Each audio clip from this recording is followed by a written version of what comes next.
Good morning, children. Sai Ram. Welcome back to part 2 of the second chapter of history, that is, New Kings and Kingdoms. I hope you have completed your assignment on part 1. You are expected to keep your notepad and pen ready to note down important terminologies which I will be sharing with you all. Before we proceed on to the first topic of this part, let us summarize whatever we did in the last part. We started off with the terminologies such as dynasty, kingdom, and empire, and we also understood the difference between them.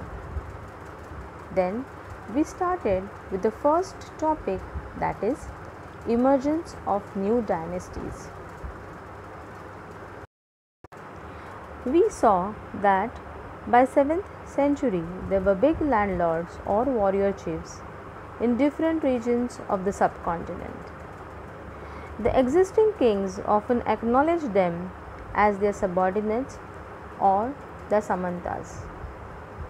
They were expected to bring gifts for their kings or overlords, be present at their courts, and provide them with military support. As the Samanta gained power and wealth, they declared themselves to be Mahasamanta or Mahamandaleshwara. Now, children, in the mid 8th century, Danti Durga, a Rashtrakuta chief, overthrew his Chalukya overlord and performed a ritual called Hiranyagarbha.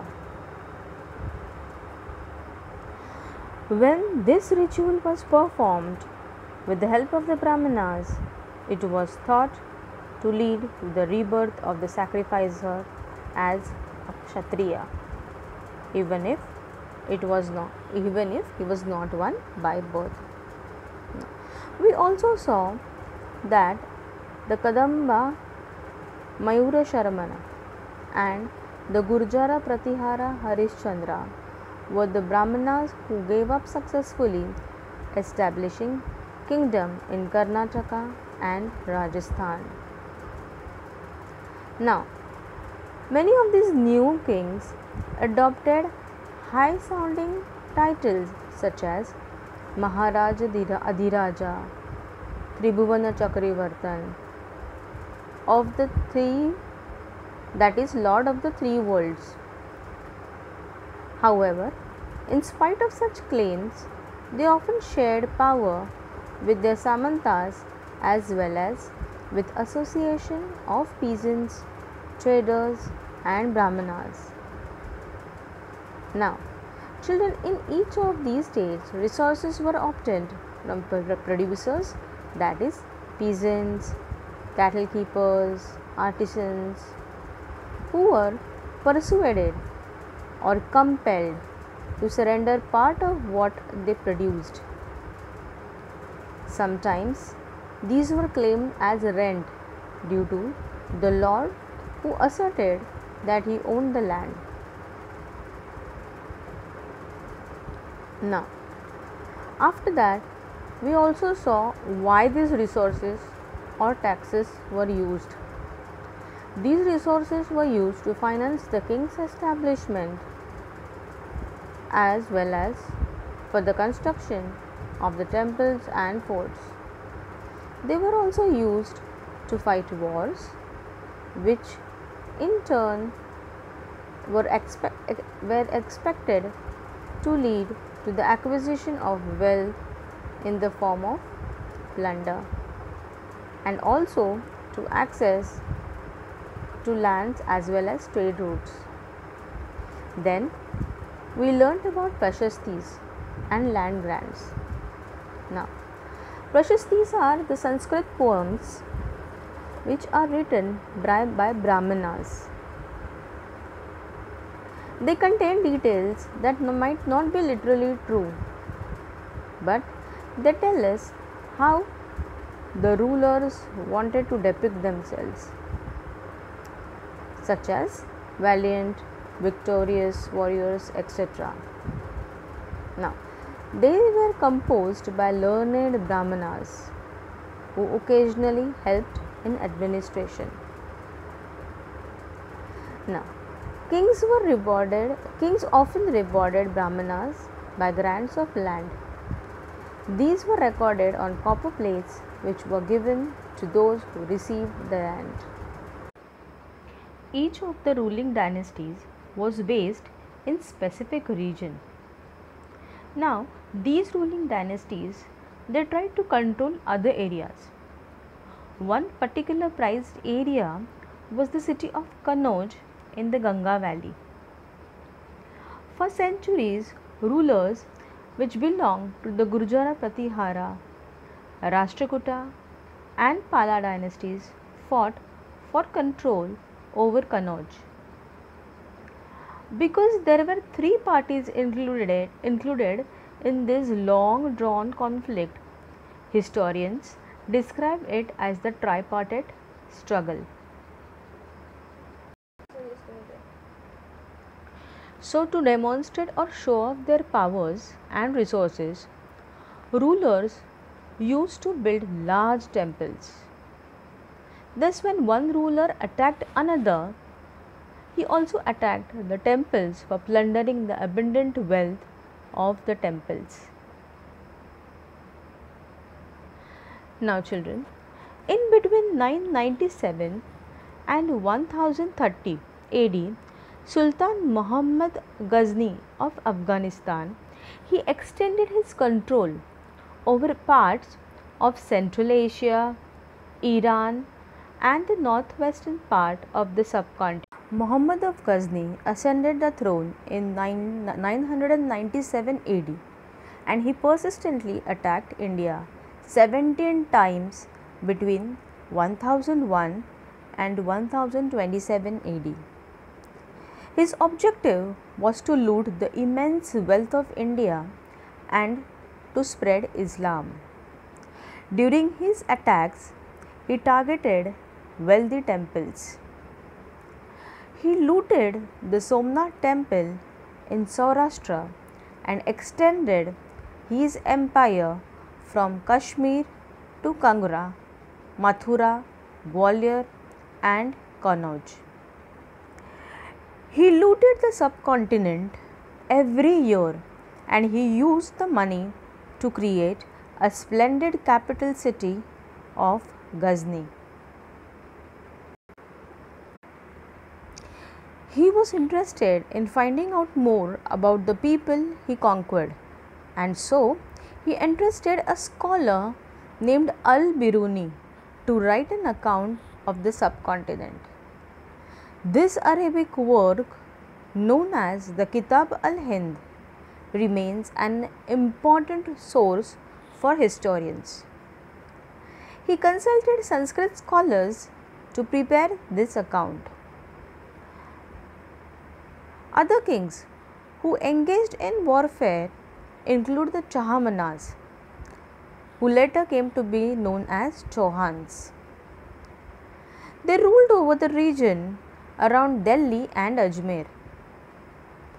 They also attempted to expand their control to the east and to the west, where they were opposed by Chalukyas of Gujarat and the Gahadwalas of western Uttar Pradesh.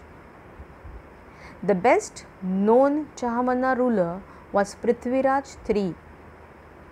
He defeated an Afghan ruler named Sultan Muhammad Ghori in the year 1191. But in the very next year, he lost to him, that is in the year 1192.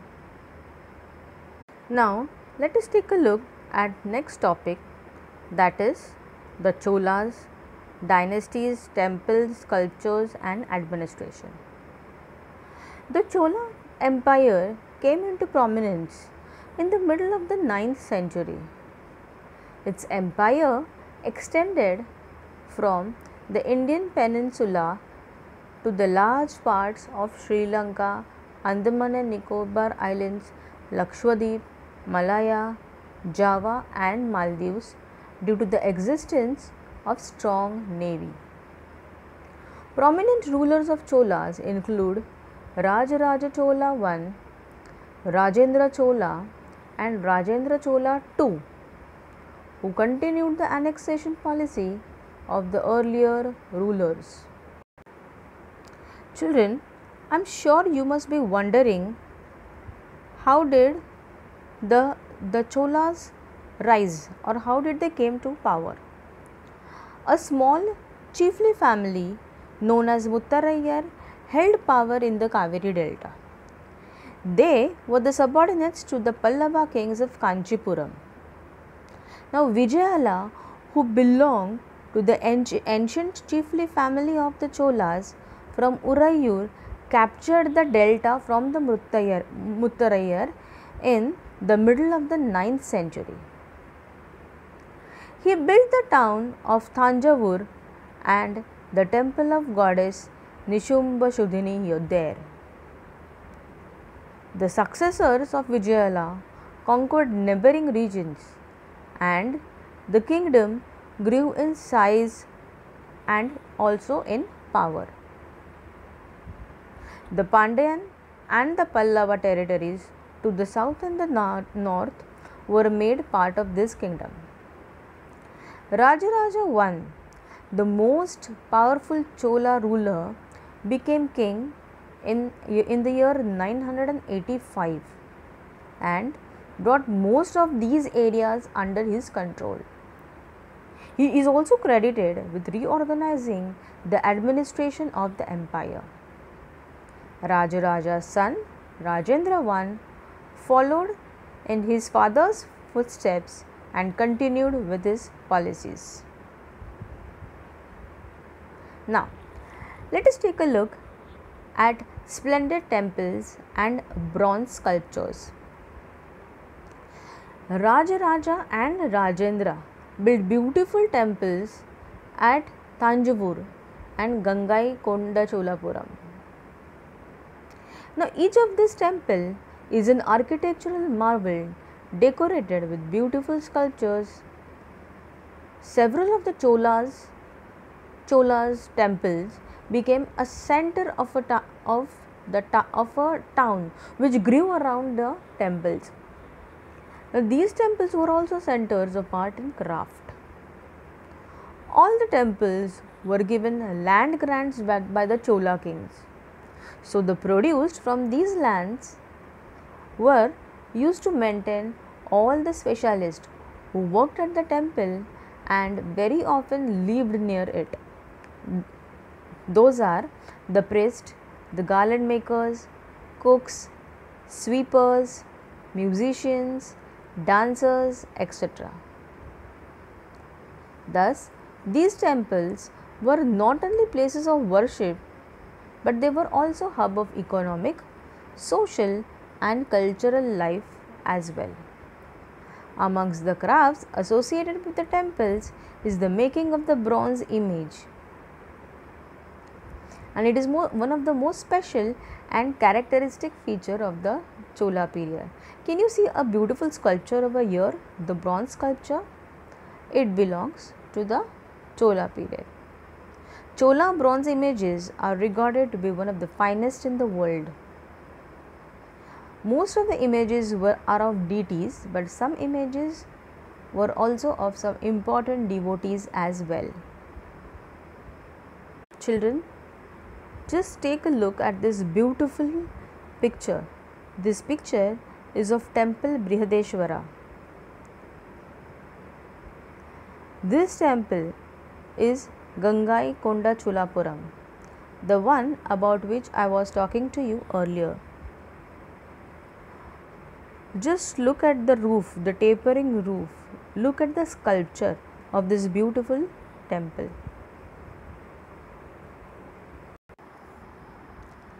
Now let us move on to the next topic, that is agriculture and irrigation. How did the Chola rulers improve agriculture?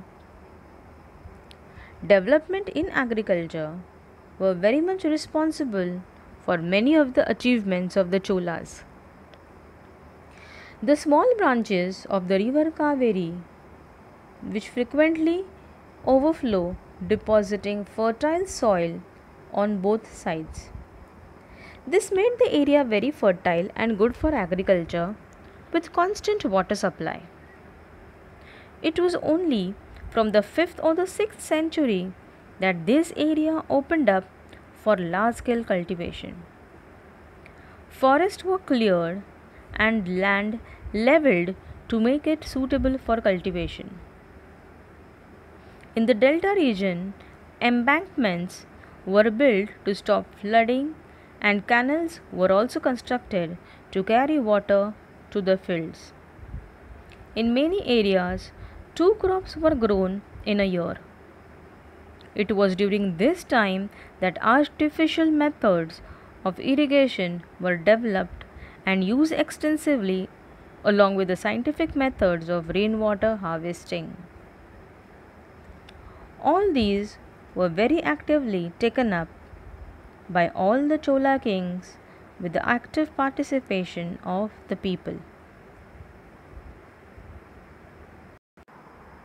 Now, let us move on to the next topic, that is administration of Chola Empire. Peasants organized themselves into settlements known as Ur. These settlements prospered with the developments in irrigation and agriculture.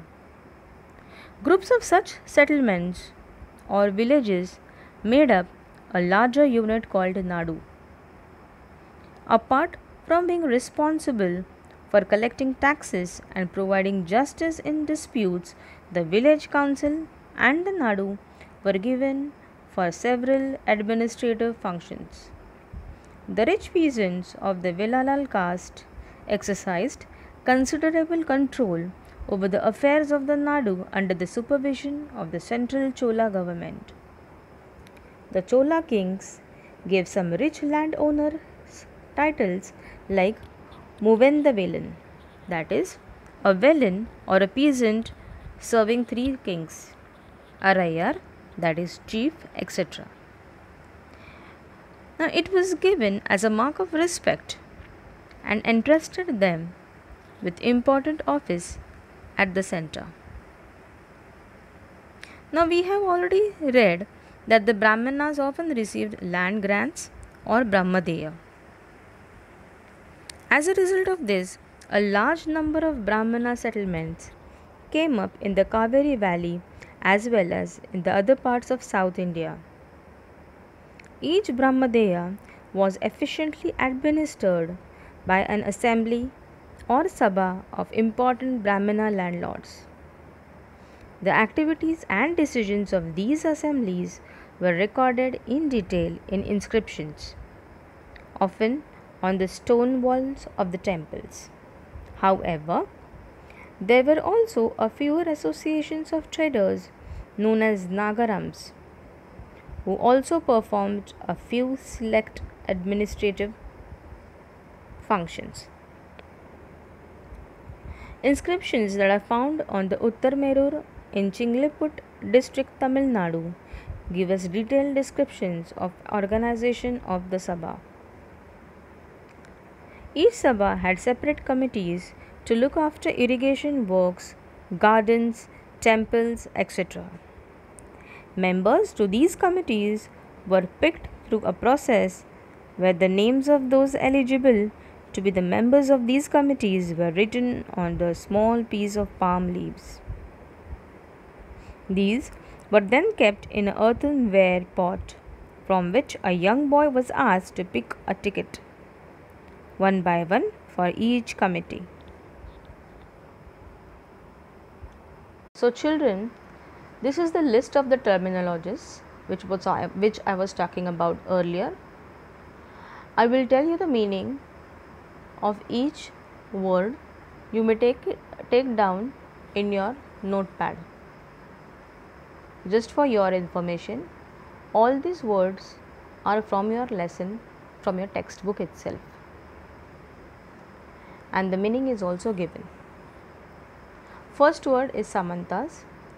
Samantas means the subordinates of kings or overlords who used to bring gifts to their kings or overlords. Mahasamanta or Mahamandaleshwara. The Samantas who gained power and wealth declared themselves as Mahasamantas or Mahamandaleshwara, that is, the great lord of a circle or region. Maharaja Adhiraj, the high sounding title used for a great king or overlord. Rent, the part of the produce that the producers, the peasants, cattle keepers, artisans were forced to pay as taxes to their lords. Revenue, the taxes a trader had to pay to their lords. Next one is temple, a structure reserved for religious or spiritual activities. Prashastis, a literary composition often in the verse form written in the praise of the kings or the rulers, depicting him as valiant, victorious warrior. It was mainly done by the Brahmanas, who were often rewarded lands for such jobs. Sultan, it is an Arabic term used for the ruler.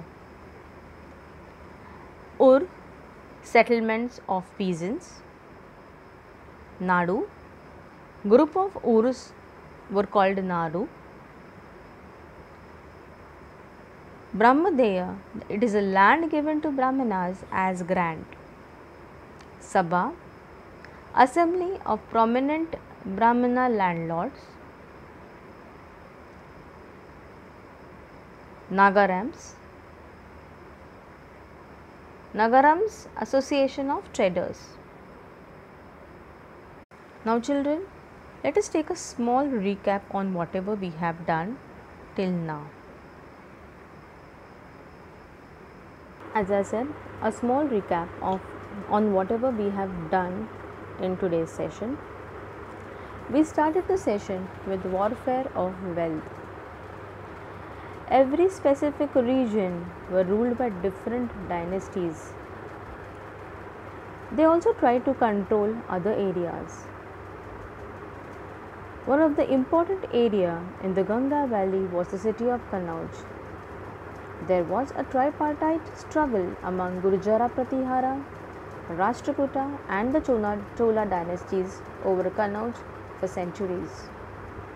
To demonstrate or show off their powers and resources, rulers used to build large temples. Thus, when one ruler attacked other kingdom, he also attacked the temples for plundering the abundant wealth of the temples. We saw the examples of two such rulers, one which was Muhammad Ghazni of Afghanistan and the other one Chahamana rulers. Then we took a closer look at the Cholas, that is, we took a look at the splendid temples and bronze sculpture, the agriculture and irrigation and the administration of the empire. Temples of Thanjavur and Gangaikonda Cholapuram, built by Rajaraja and Rajendra, are architectural and sculptural marvels. Chola temples often became the nuclei of settlements which grew around these. They were the centers of crafts production. We also saw the pictures of two beautiful temples of that time, which was Brihadeshwara and Gangaikonda Cholapuram. Then we saw agriculture and irrigation. Now there were a lot of new developments at the time of the Cholas. From 5th or 6th century, the Kaveri Delta area of Tamil Nadu was opened up for large-scale cultivation. Forests were cleared, land were levelled, embankments were made to prevent floods, canals were constructed, and thus variety of methods were used for irrigation. Then we saw the administration of Chola Empire. It was very organized and diversified. Ur, the settlement of peasants, grew prosperous during this period. Group of villages formed larger units called Nadu. The village council and the Nadu performed several administrative functions, including dispensing justice and collecting taxes. So, children, with this, I end this session, that is part 2 of chapter number 2 of history, that is New Kings and Kingdoms. Children, you are expected to read the chapter thoroughly. Complete the given assignment and submit. I hope you have enjoyed this video. So, goodbye for now. We'll meet in the next class. Till then, take care and stay safe.